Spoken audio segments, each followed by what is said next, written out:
Quando, em maio de 1945, a Segunda Guerra Mundial se encerrou oficialmente na Europa,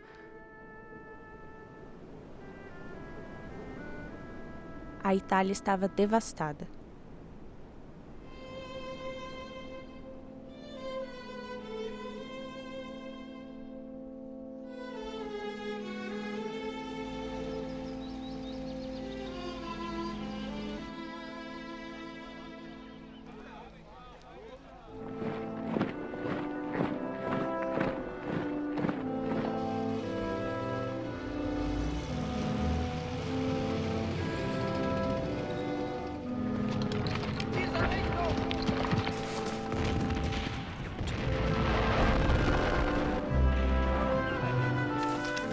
Cerca de 400 mil soldados italianos foram mortos durante a guerra.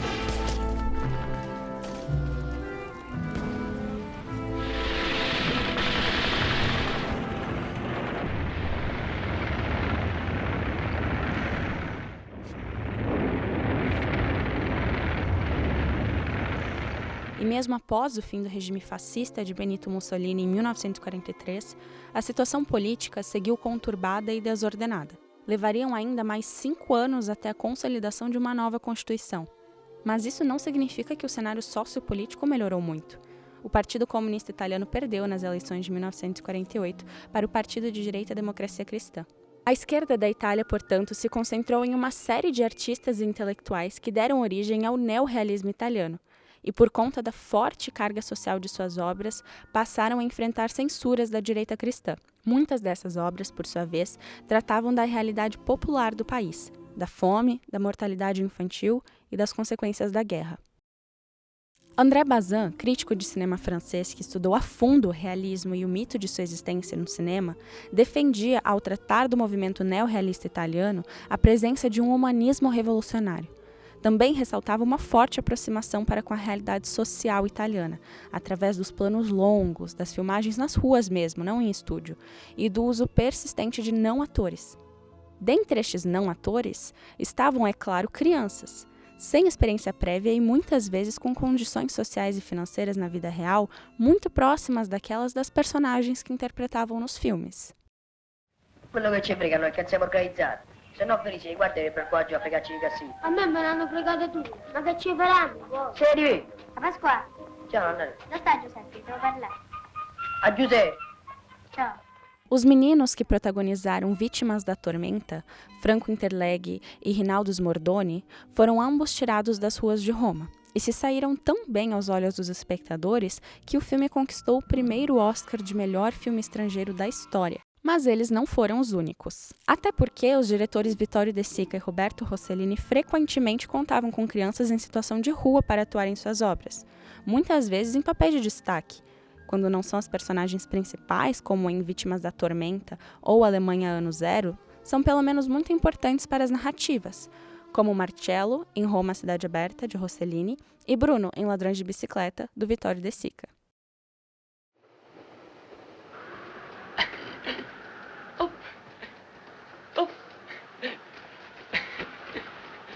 Cucù!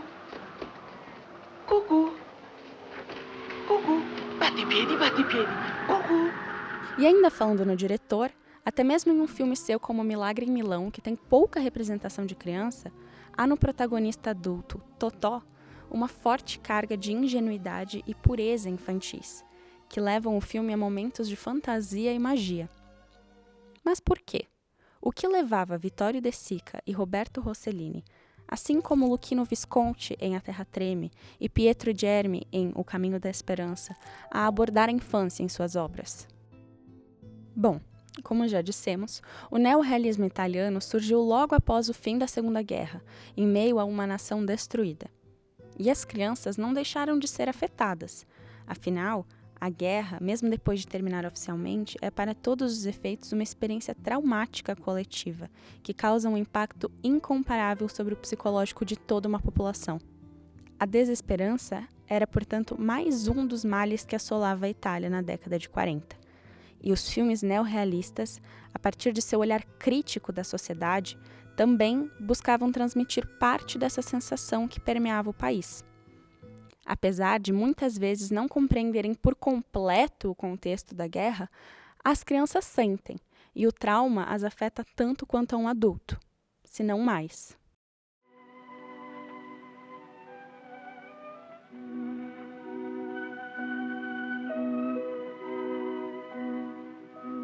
Anna.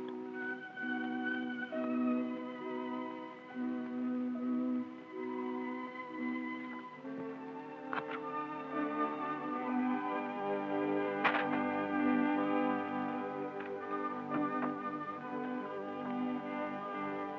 Ciao, ma. Ciao, Maria. Ciao. Ciao.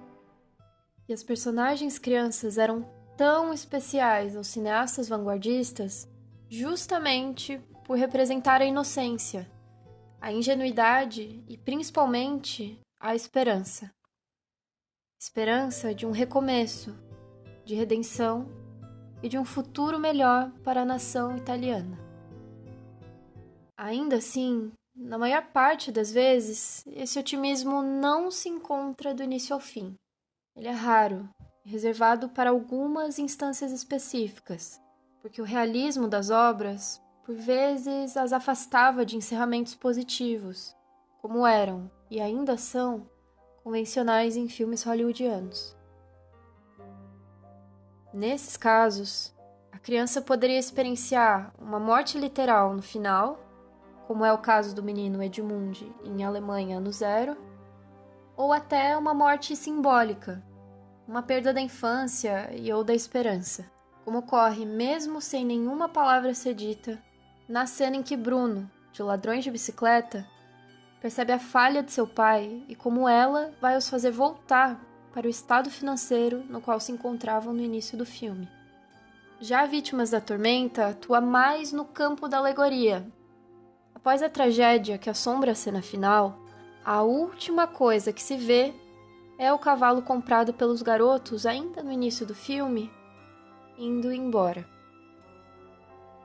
Há ainda, porém, o caminho da esperança, que além de carregar a esperança já no título, também a constrói através da constante busca do grupo de personagens por oportunidades e vidas melhores. A tragédia ainda se faz presente, mas o filme se fecha com a esperança quase que renascendo para o jovem Buda. E essa ideia de renascimento também se faz bem presente, como já dito. Muitas vezes as crianças eram representadas como trabalhadoras, ou, ao menos, engajadas em serviços de ajuda e reconstrução. Nein, Karl-Heinz, nein! Du bleibst hier! Ich will schon etwas finden und Eva auch! Mas isso não quer dizer que os filmes apoiavam o trabalho infantil, mas que ou representavam como mais uma mazela decorrente da Itália devastada, ou, em alguns momentos, sugeriam que as crianças seriam o futuro e a possibilidade de reerguimento da nação. Essas personagens podiam ser, portanto, a manifestação social de um sentimento de esperança que a sociedade italiana buscava na década de 40, e as situações deprimentes que as rodeavam nos filmes neorrealistas, como a miséria, a fome e a mortalidade, acabam por ser representações da dura realidade social a qual a população estava sujeita. E não há dúvidas que, ora por sua carga política, ora por seus quesitos formais, para os quais André Bazin chamava atenção, o movimento de vanguarda neorrealista italiano tenha deixado uma marca muito forte no cinema mundial.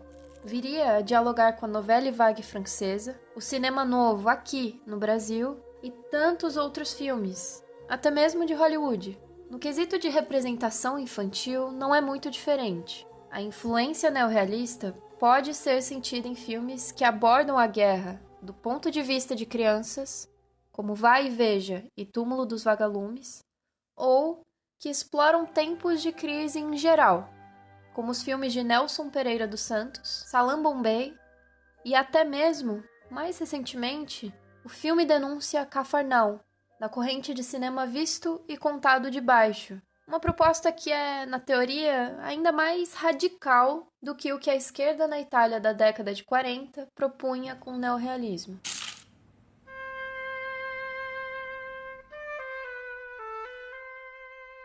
E é interessante perceber como estas obras, de diferentes gêneros, épocas e estilos, se inspiram muito na representação da infância no neorrealismo italiano. Em especial, ao trabalhar o contato das crianças com o mundo e a sociedade que a cerca. Há também o apelo para uma relação de contraste entre a brutalidade e a ingenuidade, entre morte e vida, entre a desolação da realidade e a breve, inocente e até infantil, mas pungente, Ciao, ma. Ciao Maria. Ciao. sensação de esperança.